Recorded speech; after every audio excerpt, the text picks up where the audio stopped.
Hi everyone, I'm Chhaya. And I'm Andrew. And you're listening to Civil Talk. So can you tell us a little bit about your story or experience with either racism or civil disobedience?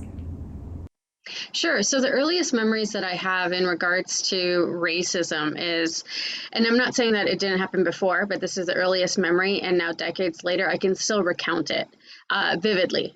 So I was about 8 or 9. My sister would have been about 4 or 5 at the time. And I remember we were walking down a busy Vancouver street. This is Vancouver, BC in Canada. And I remember there was like these noises. And then I looked up and there was these 2 men and they were literally giggling over each other in this beige truck. And they were yelling "Paki" at us. And I remember being super confused. I didn't understand that. It was like, what are they saying? And then I was like, well, we're from India and like we're from Fiji. Why would they be saying that to us? And then I also have this vivid memory of looking at my mother, and she was literally ignoring them, eating her sunflower seeds, looking straight ahead and not acknowledging them, which I notice is a trait that a lot of people do. They just when they're being hurled insults in later years, you just kind of ignore it and keep your head down and keep on moving. Wow, that is incredibly racist. It's Islamophobic. There's a lot to unpack there. I mean, it's hard to understand. You mentioned Vancouver, BC, and I think Americans have this idea of racism because they experience it here and see it quite a bit. But to hear Canada, it makes you realize how much racism is everywhere. Can you paint us a picture of what it's like? I mean, growing up in a different place and sharing your experiences with us here. I remember my mother, when we lived in Calgary, after we moved to Vancouver, I remember her saying that Calgary was a super racist place. And this would have been instances that they had, my parents had while living in Calgary. Also, you have to think about what's recently happened. I mean, the horrors coming out of Kamloops, BC, with the Indigenous residential schools. And then also recently, as you mentioned, Islamophobia with London, Ontario, and the intentional murder of a Muslim family. So, we can say, and I remember reading this because I'm not on the East Coast, but I remember there was a report that was done, and a London leader was saying, if we truly aren't, this is not who we are, then our actions, behaviors, and attitudes need to match that. And the community is seeing that that's not happening at all, because we can say it's just one person, but then what are we saying? What are we saying in our homes? What are the jokes we're doing? What's the media portrayals that we're thinking may be accurate and not critically analyzing? So I think that there is this idea in Canada that, the slaves from the United States escaped to the north, and so we don't have this. But that's just blanketing horrors that we should be paying attention to. In addition, if you look at the Truth and Reconciliation Committee in Canada, it was established from 2018 to 2015, and I know this because I'm an anti-racism educator, so that's why I'm able to flip out these statistics, because I've been doing this work. But from 2008 to 2015, there was a Truth and Reconciliation Committee that was meant to address and reconcile the horrors that happened within Indigenous residential schools. There were 94 action items that came out in 2015, and as of 2019, only 5 of those action items had been acted upon. So the question remains, right? What are you doing with the remaining 89, and how is Canada also going to address what the Indigenous leaders said after Kamloops, BC, is that, we need to go and take a look at other residential schools and that land. So there is a reckoning that we all need to have. And I understand that Canada may be the best place other people have lived, but that doesn't mean that there weren't horrific anti-immigration policies. And even today that there is racism. And there's also fights and issues. I remember growing up that happened within communities, the Chinese cliques and the Indo-Fijian cliques and the Indian cliques. So to say that there is a blanket that Canada isn't racist is inaccurate, in my opinion.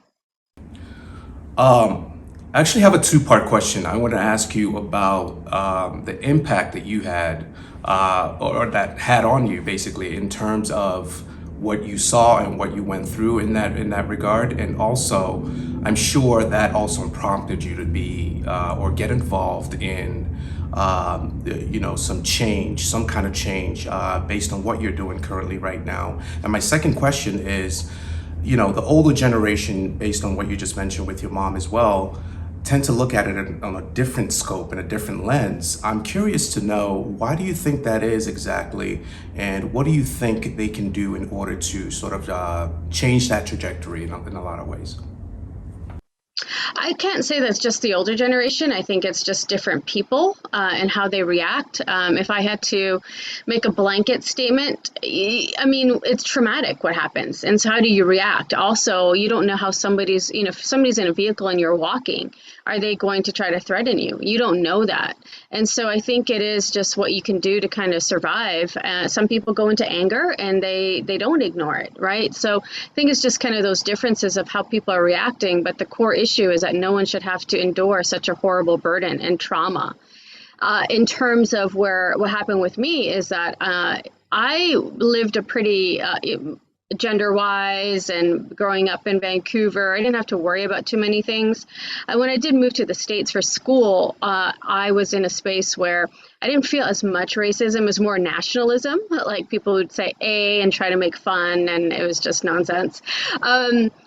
But I do think that what happened with me, kind of to the earlier point, is that when I was in a space where I finally began to really see the inequity, and this took a college course in my senior year, and we started talking about the horrors and how you can have things that are in our periphery, and when you can start seeing it in front of you, you're like, oh my goodness, this is horrible. This is the things that are happening, and the subtleties, like a microaggression. Where are you really from? Oh, you don't speak with an accent.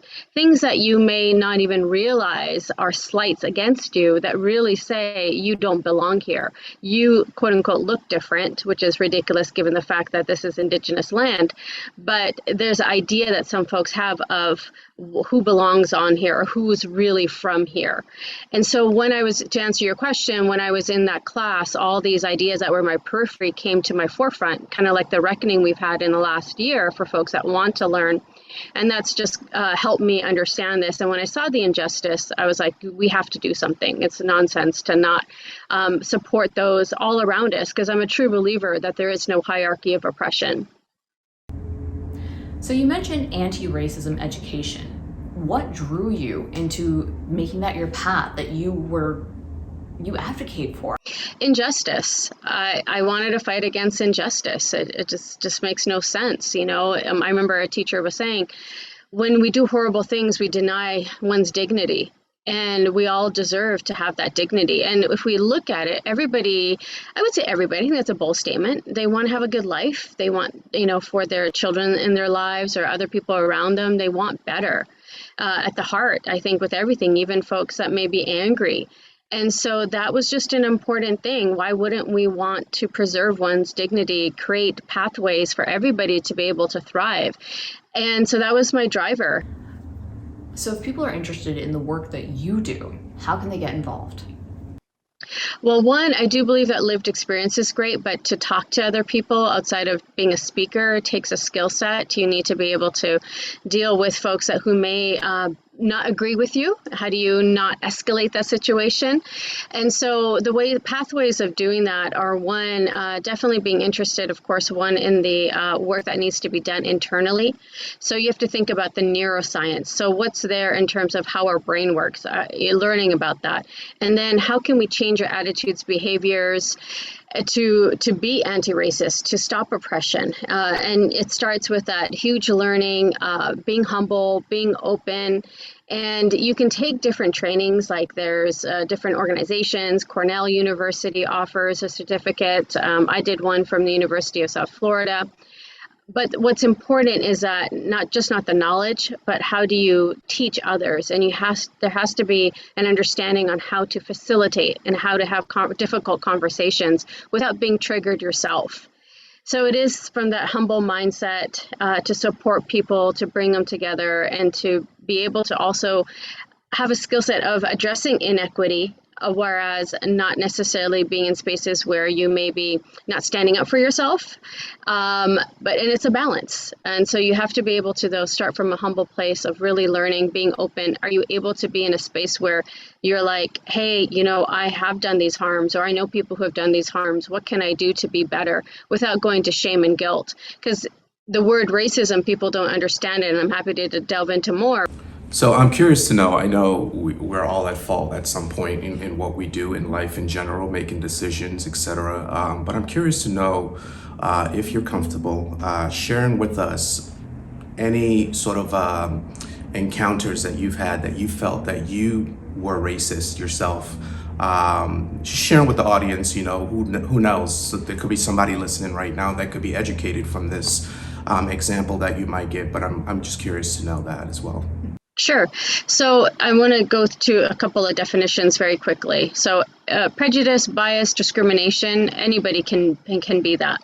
Racism, though, what people don't realize, and this is where that reverse racism myth comes in, is that racism is about power and who has influence over social systems and structures. So in North America, for example, we have folks that are from European descent, and for a lot of reasons that I could, go an hour into, that the European mindset, cultural beliefs, etc., have become dominant in North America. So when we use, and then that means influencing our policies, our structures, our laws, comes from a framework and a mindset. So applying, remember, that idea of power and who has systems and cultural influence and can make laws. My great-grandparents were from Fiji, and they worked the land in Fiji as indentured servants to the British. So the British had colonized both Fiji and India. And so after their indentured servitude, my great-grandparents, some of the Indians were said that they could either stay in Fiji or they could go back to India. My great-grandparents were the ones that chose to stay in India.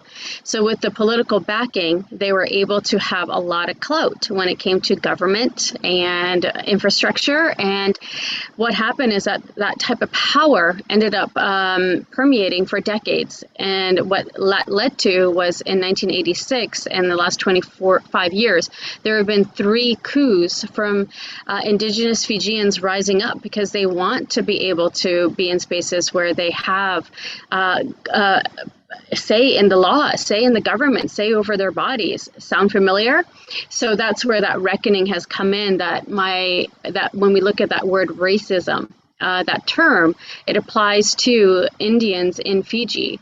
And there could be other folks that could get really angry at me about saying that. But if you think critically and you look at it through that lens, if we're going to use this term racism and look at powers and structures and who has influence and what is being culturally flowed through, you can see that the Indians had that power over the Fijians for decades up until recently, where now there's more peace for sure, and that there are indigenous Fijians in government.